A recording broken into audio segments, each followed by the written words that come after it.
Belum mulai aja orang-orang tuh udah kayak, lu anak dari si ini kan, si tukang ikan, anak dari petani, lu mah mana bisa masuk UI gitu. Pas dewasa, wah gue ternyata tuh bener-bener jauh di bawah rata-rata orang normal pada umumnya. Kayak waktu itu dalam segi belajar, gue bisa belajar kayak 12 jam sehari, 16 jam sehari biar masuk PTN terbaik. Jadi begitu dapat offering letter, kalau dirupiahin kira-kira 600 juta ke atas, bener-bener amazing, bener-bener ngerubah hidup gue karena dari dulunya keluarga yang kesusahan buat makan, it's not only changing my life, it's changing other people's lives also. Halo semuanya, nama gue Ricky, gue alumni UI tahun 2019 dan sebagai fresh grade waktu itu gue dapat gaji yang lumayan wow, 60 juta rupiah per bulan. Tujuan gue bikin playbook.id itu ngebantu orang-orang yang dengan background underprivileged juga sama kayak gue untuk masuk ke PTN impian mereka dan dapetin gaji puluhan juta pertama mereka.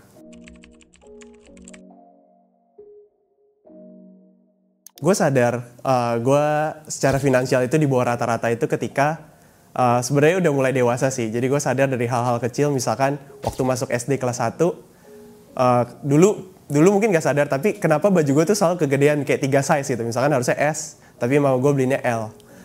Dan ternyata itu tuh tujuannya biar dari kelas SD kelas 1 sampai kelas 6, gue gak perlu beli baju baru. Jadi gue baru sadar ketika temen gue bilang, kenapa di bagian ketiak itu ada kayak warnanya udah gak putih lagi gitu, warnanya jadi kuning gitu. Jadi gue baru sadar dari hal-hal kecil kayak gini, kayak gue tuh berbeda dengan keluarga yang lain gitu. Dari uang jajan juga beda, karena orang lain tuh ternyata waktu istirahat tuh jajan ke kantin. Tapi sedangkan gue mesti makan bekal, yaitu yang sama terus, roti mentega pakai gula, cuman ganti-ganti mentega plus gula, mentega plus seres.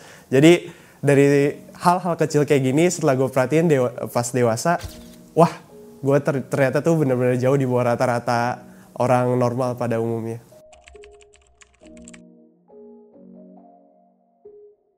Jadi waktu SMA, kelas 10-11 itu gue anak yang lumayan berandal, jadi belajar pun gak begitu serius.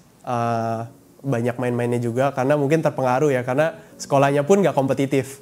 Jadi teman-teman gue pun juga nggak belajar gitu, akhirnya kebawa arus. Jadi ada 2 fase dalam kehidupan SMA gue. Pertama kelas 10-11 dan kelas 12. Jadi di kelas 10-11 ini gue tipikal murid yang hopeless lah ibaratnya. Jadi misalkan sekolah datang harusnya jam 7, gue bakalan datang jam 6. Buat apa datang pagian? Wah anak rajin nih. Enggak, jadi gue harus nyalin dulu PR dari teman-teman gue yang udah ngerjain, biar gue gak kena hukum. Karena hukumannya itu adalah bikin PR 10 kali. Jadi gue harus nyalin dulu. Pulang sekolah di siang hari, gue bakal rame-rame sama teman gue ke warnet. Buat main dulu Dota 1. Terus gue juga ngerasain Dota 2. Jadi kehidupan gue itu full nyalin PR, gak belajar, main ke warnet. Dan itulah yang mempengaruhi performa gue di sekolah. Gue gak dapet top ranking di kelas, nilai gue juga amburadul.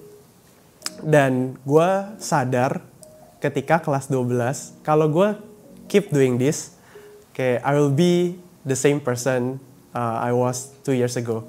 Jadi kehidupan gue pun gak bakal berubah. Makanya gue sadar ketika kelas 12, gue itu harus masuk perguruan tinggi negeri. Gue harus masuk universitas terbaik, biar nasib gue itu bakalan berubah. Akhirnya di kelas 12, gue mulai rajin, mulai bikin PR, belajar 8 jam, belajar 12 jam, bahkan di luar jam sekolah pun gue belajar juga 4 jam mungkin atau beberapa jam untuk prepare masuk perguruan tinggi negeri.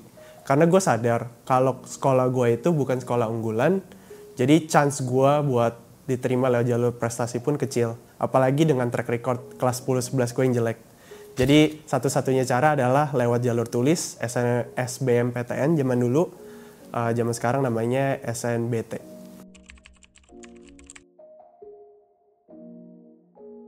Menurut gue orang tanpa privilege itu buat ngelakuin apapun, termasuk masuk PTN terbaik itu selalu susah, challenging. Kenapa? Karena mentalnya itu unprepared. Orang-orang dengan privilege yang kurang itu biasanya mentalnya itu udah down duluan. Belum mulai aja orang-orang tuh udah kayak, lu anak dari si ini kan, si tukang ikan, anak dari petani, lu mah mana bisa masuk UI gitu. Saingan lu itu anak-anak dari sekolah unggulan, anak-anak dari Semak Penabur, anak-anak dari Santa Ursula, Canisius, Manlapan, anak-anak pejabat, anak-anak dari sekolah unggulan, dan lain-lain. Jadi secara mental pun orang-orang yang underprivileged itu udah under a lot of pressure.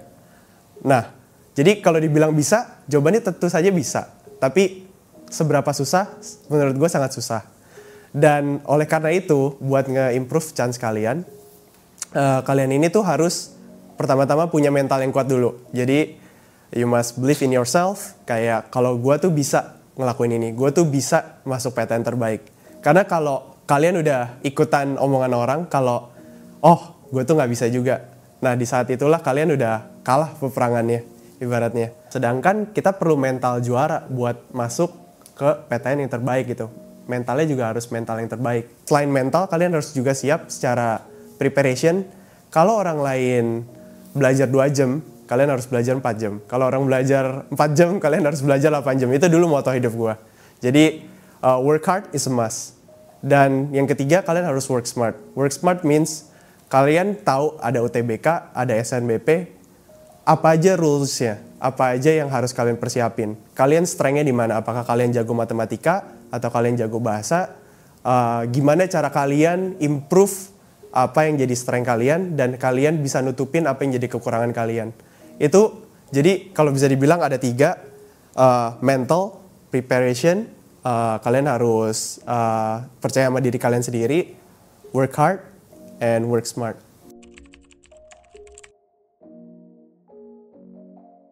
Privilege buat ini hal yang lucu sih. Jadi buat gue sebagai orang underprivileged, gue tuh paling suka pakai analogi kayak gini. Kalau misalkan kita lagi lari di lapangan, misalkan kalau kalian lagi lari aja di lapangan, kalian mungkin butuh 1 menit buat muterin 1 lapangan. Tapi coba deh kalian bayangin, kalian ada dilepas 1 anjing herder, terus kalian disuruh lari ngindarin si anjing ini. Mungkin kalian bakal lari 30 second gitu, for 1 lap. Jadi kayak, ini benar-benar apa yang gue rasain sebagai orang underprivileged. Ketika kita itu kelaparan, ketika itu kita, pengen suatu perubahan gitu, kita bakal ada drive yang lebih daripada orang-orang lain. Jadi, ketika orang lain kayak, aduh udahlah ngapain gue belajar, toh gue juga bisa nerusin usaha bapak gue gitu. Tapi di orang-orang underprivileged ini gak ada opsi kayak gitu. Jadi kita bakal punya drive lebih buat kayak kerja lebih keras. Kayak waktu itu dalam segi belajar gue bisa belajar kayak 12 jam sehari, 16 jam sehari biar masuk PTN terbaik. Jadi drive, hungernya itu yang orang underprivileged biasa ada lebih dibanding orang-orang berprivilege. Nah orang tanpa privilege bisa masuk universitas yang bagus atau enggak? Jawabannya tentu aja bisa. Tapi challenging banget. Dan kalian itu juga harus ready buat work hard and work smart. Work hard ini maksudnya apa? Kalian itu harus siap buat belajar lebih keras daripada orang-orang berprivilege. Misalkan kalau orang-orang berprivilege belajar cuma 2 jam sehari, kalian harus siap belajar 4 jam. Kalau orang-orang berprivilege belajar 4 jam sehari, kalian harus siap buat belajar 8 jam. Jadi kalian harus siap ngeluarin effort lebih buat nggapai cita-cita kalian. Dan work smart maksudnya apa? Jadi ada 2 cara untuk masuk ke perguruan tinggi negeri saat ini. SNBP dan SNBT. SNBP dengan prestasi dan SNBT dengan tes. Contohnya kalian harus prepare lebih dengan cara mempersiapkan nilai-nilai kalian dari kelas 10 SMA sampai kelas 12. Sehingga trajektorinya itu selalu naik dan kalian dapat rata-rata misalkan di atas 9 untuk memperbesar peluang kalian buat diterima di jalur ini. Sedangkan untuk tes, dulu namanya SBMPTN, kalian harus mikirin strategi apa yang paling tepat kalian gunakan buat increase chance kalian buat sukses. Misalkan zaman dulu itu benar itu salah dapat 4 poin dan salah itu minus 1 poin. Jadi kalau kalian gak benar-benar yakin, lebih baik kosongin aja daripada kalian ngisi ngasal dan salah. Sedangkan di skema yang baru, kalian boleh ngisi tanpa pengurangan poin kan dengan sistem yang baru ini. Jadi kalau kalian udah belajar cara mainin game ya, kalian bisa selain work hard, kalian bisa work smart. Kalian bisa prepare lebih strategi apa yang kalian harus pakai untuk ningkatin chance kalian. Jadi waktu gue masuk UI dulu, gue lewat jalur tes SNBT, namanya dulu SBMPTN. Strategi gue simple, karena dulu gue orang yang suka matematika, suka science. Jadi ada soal matematika, ada soal IPA, kayak fisika, kimia, biologi, itu nggak mungkin gue skip. Jadi gue hajar banget di hal-hal yang gue benar-benar ketahui. Dan untuk hal-hal yang gue kurang kuat, misalkan bahasa Inggris atau bahasa Indonesia, atau mata pelajaran lainnya, gue cuman cover my basis. Jadi selama gue bisa ngisi 5 dari 15 soal, itu mungkin oke buat gue. Jadi strateginya adalah gue leverage apa yang gue bisa dan apa yang gue strong, dan gue cover my basis. Berarti kelemahan gue cover seminimum mungkin. Jadi waktu gue keterima di UI dan masuk UI, pikiran pertama gue adalah gimana cara bayar uang semesteran semester depan. Jadi karena di UI itu cukup mahal, kalau nggak salah zaman dulu itu 7,5 juta per semester, dan gue dari keluarga yang nggak ada, gue harus muter otak cara ngedapetin 7,5 jutanya itu. Dan hal yang kepikiran adalah kerjaan magang. Nah, gue tahu kerjaan magang ini tuh sebenarnya dari mana sih? Gue tahu itu sebenarnya dari komunitas-komunitas. Jadi gue ikut banyak banget acara organisasi dan kepanitiaan, sehingga gue banyak banget kerja dengan kakak kelas. Nah, si kakak kelas ini ngasih tahu gue, di magang itu lu dapat duit loh, lu tuh dibayar, dan lu juga dapat pengalaman. Jadi gue pas denger ini tuh bener-bener, wah eureka moment banget, kayak wah akhirnya gue bisa nge-solve 2 hal gitu. Gue dapet CV bagus, dan gue juga bisa ngebayarin uang kuliah gue. Akhirnya gue coba apply ke beberapa company dari semester 1 sampai semester 7. Jadi kalau ditanya gue ngapain, gue itu kerjaannya tiap semester magang, dan tiap kali nggak magang atau tiap kali sekolah, gue itu ikut organisasi dan banyak kegiatan. Jadi gue agak kurangin bagian akademisnya dikit, tapi nggak benar-benar ditinggalin karena itu sangat important. Gue tetap bisa maintain IP gue di atas 3,6, tapi gue juga lebih berfokus ke organisasi dan kepanitiaan buat nambahin koneksi gue. Dan akhirnya gue bisa dapat 7 internship selama gue kuliah 3,5 tahun. Dan internship ini juga di beberapa company yang mungkin sekarang lumayan terkenal, kayak Traveloka, Gojek, GDP Labs, Anak Usaha Jarum, dan banyak yang lainnya.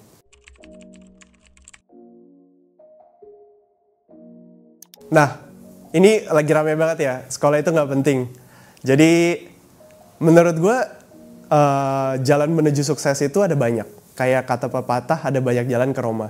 Mungkin cara yang berbeda itu, misalkan cara dengan tidak sekolah konvensional itu works for someone. Tapi menurut gue itu kita harus milih jalan dengan peluang paling besar. Gue ada studi menarik tentang kerjaan di Singapura. Jadi seperti yang kalian mungkin tahu, Singapura itu angka kelahirannya itu kurang dari 2. Berarti setiap 2 orang itu menghasilkan kurang dari 2 anak. Yang berarti di masa depan akan lebih sedikit orang yang tinggal dan hidup di Singapura. Sedangkan Singapura itu nggak punya sumber daya alam, mereka ngandelin sumber daya manusia. Ya berarti kalian bisa lihat kan, ada demand yang dibutuhkan oleh Singapura, yaitu orang-orang dengan skill yang tinggi, dan di sisi lain supply dari mereka, Singapore citizen sendiri itu lagi rendah. Dan lucunya, surprise, untuk dapetin visa di Singapura, visa kerja terutama, itu lebih gampang kalau kalian itu lulusan S1. Dan kalian gak boleh lulus dari sembarang S1, kalian harus lulus dari S1 yang dianggap top university dari Singapura. Contohnya adalah Universitas Indonesia, Universitas Gadjah Mada. Jadi untuk orang-orang dengan yang megang degree dari Universitas Indonesia dan Universitas Gadjah Mada, kalian berpeluang lebih besar buat dapetin visa kerja dari Singapura.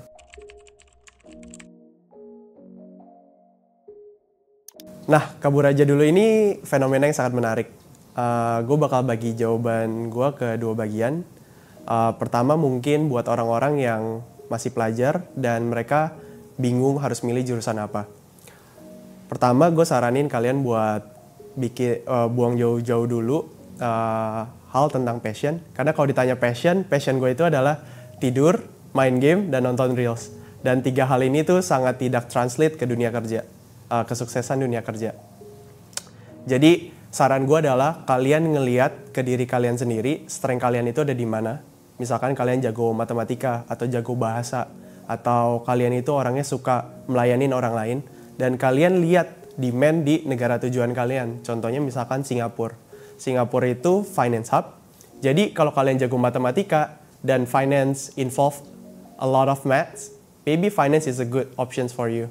Misalkan kalian sadar kalau Singapura itu juga terkenal akan healthcare-nya. Jadi banyak orang Indonesia, orang Malaysia, orang Filipina, semua kalau mau berobat itu ke Singapura. Jadi kalian bisa lihat demand buat suster, perawat itu sangat diperluin. Jadi kalau kalian suka ngerawat orang lain, kalian orangnya friendly, kalian mungkin bisa apply ke jurusan keperawatan. Dan kalian mungkin daftar license buat bisa kerja di Singapura. Nah yang kedua ini gue bakal jawab buat orang-orang yang profesional. Jadi untuk orang-orang profesional, saran gue adalah kalian harus jadi high performer di kerjaan kalian yang sekarang. Karena di Singapura pun kita juga udah banyak profesional. Buat apa lagi kita nge-hire orang-orang dengan performance yang gak bagus-bagus amat. Contohnya, gue punya temen yang kerja di Indonesia, dia high performer, dan dia itu ngomong ke bosnya kalau dia pengen kerja di luar negeri. Dan kebetulan di company-nya itu ada opportunity, company-nya ada cabang di Singapura, dan bosnya dengan sangat senang hati merekomendasikan orang ini, karena orang ini high performer, punya long track record yang bagus. Jadi dibanding orang ini keluar dari company ini dan kerja di company lain, mendingan bosnya itu ngerelain dia buat relocate ke Singapura selama masih kerja di company yang sama. Dan yang ketiga ini berlaku buat semuanya, itu kalian harus berbeda dari yang lain. Contohnya waktu gue dapet kerjaan pertama, gue magang 7 kali. Berarti kalau kalian hire gue adalah fresh grad dengan 1,5 tahun pengalaman. Dan kalian harus cari pembeda kalian sendiri. Misalkan kalian bisa berbagai bahasa, misalkan kalian bisa bahasa Jepang, bahasa Mandarin, berarti akan kebuka opportunity baru, misalkan jadi sales engineer, atau jadi sales buat market China and Japan.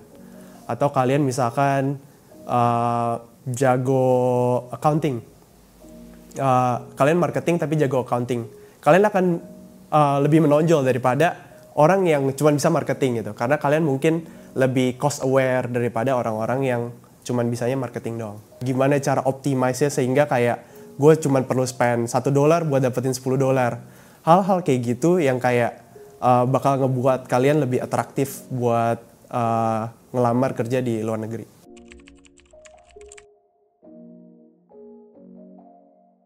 Jadi pekerjaan pertama gue di luar negeri itu sebagai software engineer di Shopee Singapura. Jadi di Singapura itu gue bekerja sebagai software engineer di bidang payment.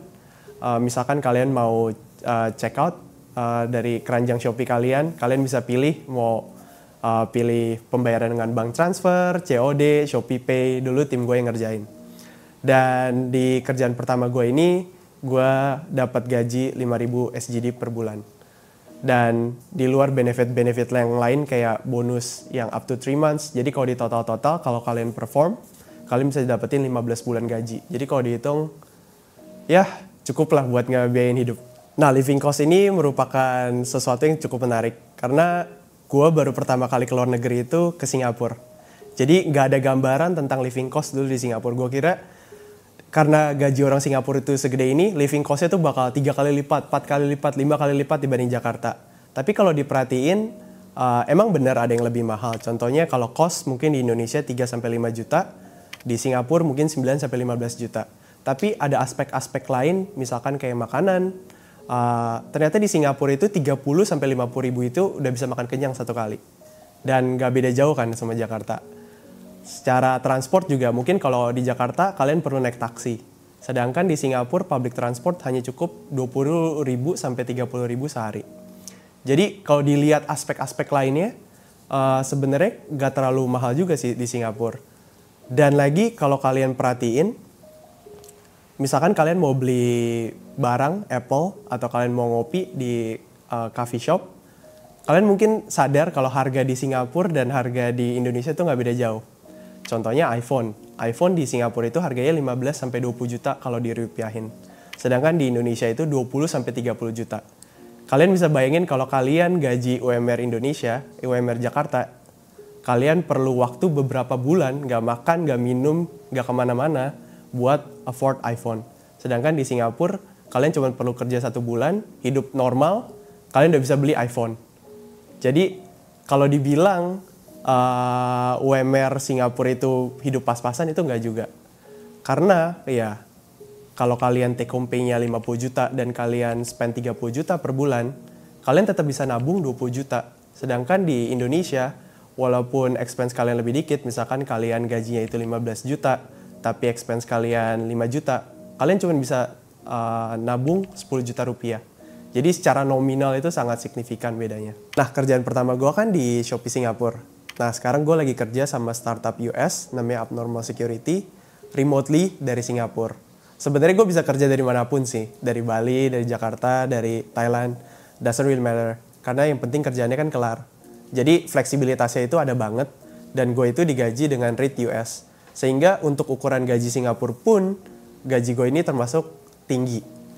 Apalagi kalau ditranslate ke Indonesia yang kita tahu sekarang lagi rame banget USD dan IDR tuh lagi melemah rupiahnya.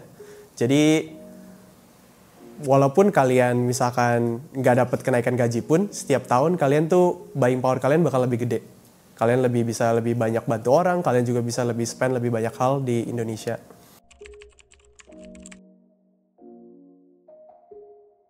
Nah, ini pertanyaan yang cukup menarik banget sih. Dulu gue kira itu impossible ya, karena untuk dapetin kerjaan kan kita mungkin perlu ijazah, perlu sertifikasi dan lain-lain. Tapi waktu gue bantuin istri gue, yang dulunya pacar gue, ternyata itu possible. Waktu istri gue kerja di Facebook UK dan Microsoft US, dia itu punya 3 pengalaman magang di Indonesia. Dan itu yang nyebabin dia dapat interview opportunity in the first place. Jadi ketika gue ngelihat pattern kayak gini, oh ternyata orang yang berbeda, orang dengan track record yang bagus, punya multiple internship experience, ternyata dinotis juga loh di luar negeri. Sehingga cewek gue ini bisa dapat interview dan juga bisa lolos interview ya, karena experience dia. Dan ternyata ketika gue lakuin hal yang sama ke adik-adik kelas gue, ternyata mereka juga bisa dapat offer sebelum mereka lulus. Karena lagi-lagi sama, mereka ini orang-orang yang punya berbagai kesempatan magang dulu di Indonesia, beberapa kesempatan magang, dan mereka ini tuh top performer, get a lot of recommendation. Jadi apparently top performer di Indonesia juga diakuin di luar negeri. Seingat gue di Facebook UK itu gajinya sekitar 4.000 sampai 5.000 pound sterling, mungkin 80 sampai 90 juta. Dan di Microsoft US itu 7.300 USD. Jadi harga dolar sekarang mungkin 16.000 ya, kalian bisa translate sendiri harganya berapa. Dan ini tuh ngebantu banget. Pertama, branding dari company di luar negeri itu sangat ngebantu kalian buat cari full time job. Setelah ada Facebook dan Microsoft ini, cewek gue gampang banget buat dapat interview call di Singapura. Akhirnya dia bisa kerja di Singapura setelah lulus langsung dengan gaji yang kurang lebih sama. Jadi hal ini tuh ternyata hal yang kalian udah prepare dari jauh, ternyata itu berguna juga buat kerjaan full time kalian, buat nge-prepare gajinya dan opportunity-nya. Income yang gede 2 digit 60 juta ini ngerubah banget hidup gue, karena seumur hidup Ricky tuh nggak pernah ngebayangin punya gaji di atas 10 juta sebenarnya. Jadi begitu dapat offering letter, ada tulisannya 5.000 SGD per month dan bonus up to 3 months waktu itu. Jadi waktu itu kalau dirupiahin kira-kira 600 juta ke atas, itu benar-benar kayak ini gue mesti kerja 20 tahun mungkin bisa dapat kekumpul duit segini. Dan hal ini tuh yang benar-benar amazing, benar-benar ngerubah hidup gue, karena dari dulunya keluarga yang kesusahan buat makan, sekarang bisa makan enak setiap minggu di shopping mall. Mungkin bagi orang-orang itu hal yang normal, tapi dulu tuh kita jarang banget makan keluar. Kalau makan keluar pun itu pun cuman KFC, ayam geprek, ya halal murah lah. Terus adik gue yang dulunya bingung untuk kuliah, dia nggak tahu mau kuliah dengan duit siapa, dengan bagaimana, dia juga bisa masuk ke Universitas Indonesia. Jadi gue bangga banget, gue dan adik gue bisa satu alumni di Universitas Indonesia.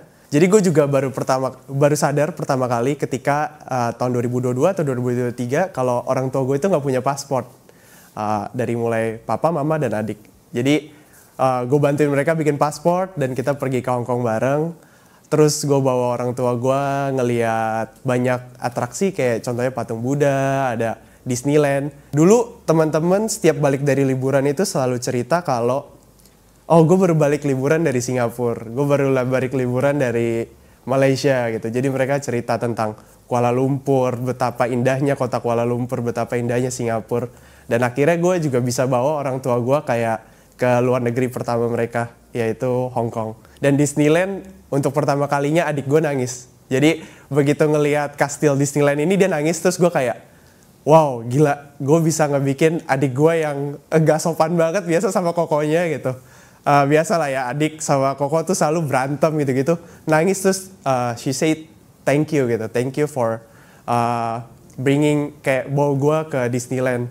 Dan wow, gue kayak gak cuman hidup gue doang yang berubah, hidup keluarga gue berubah juga dengan gaji ini. Gue bisa nikahin cewek idaman gue. Dan juga dulu gue dibantuin sama om dan tante. Makanya gue berterima kasih banget dulu dari gue SMA dan kuliah.